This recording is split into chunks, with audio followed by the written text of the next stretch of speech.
Hello po, magandang araw sa inyong lahat, sa mga viewers natin dyan. Kamusta na po kayo? Sana po ay nasa magandang kalagayan kayo ngayon. Ngayon po ay araw ng Marso 1. Goodbye February. So, ngayon po ang video ko ay gusto ko pong ibahagi sa inyo. Ito po ang aking munting gulayan. Pero konti lang po ito. Ito po, gusto ko pong ibahagi sa inyo ang aking bagong punlang kamatis. Ito po, bago lang po ito. So gusto ko pong ibahagi sa inyo na ito po ang aking kamatis. Sa mga gustong matuto dyan magkakamatis, gusto ko pong turuan kayo para po naman may maitulong ko po sa inyo kahit konti. So ito po, binisita ko ito araw-araw, umaga, hapon, kasi po parang bata po ito. Kailangan natin asikasuhin ng maayos dahil yung mga peste dyan sa paligid, alam nyo na, kailangan natin asikasuhin to. So mga kapwa natin magsasaka dyan, ito po konti lang po ito. Di po tulad ng iba dyan na may malaking kapital,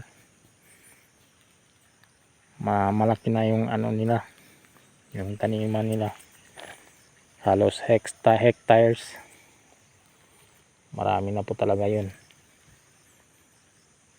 Tulad po nito, update ko po kayo ng kung anong araw ko po ito, anong petsa ang i-transplant ko ito. Update ko po kayo mga ma'am sir na gustong matuto dyan magkakamatis. Tuturuan ko po kayo para naman po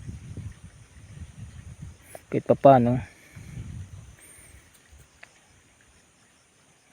may alam na kayo. So ganito lang po, kailangan po natin ipunla dapat po sa tamang petsa at ang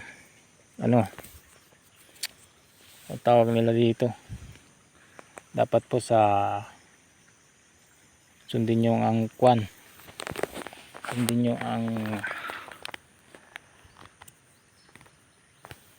panahon ng anong tawag dito, yung new moon, full moon sa kalendaryo.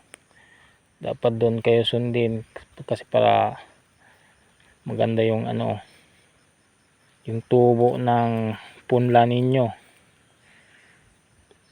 Kasi kung hindi nyo sundin doon, pangit yung tubo ng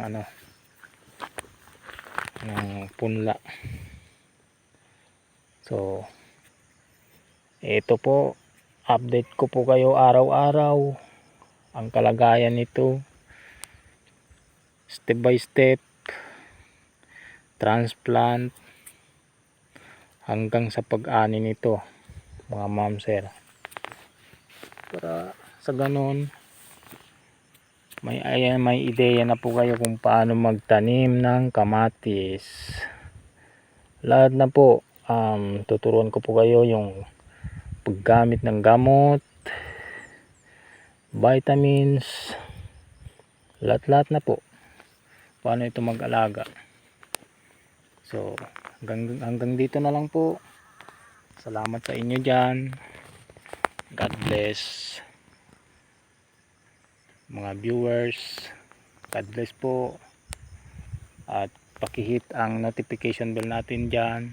Salamat, ingat po kayo lahat.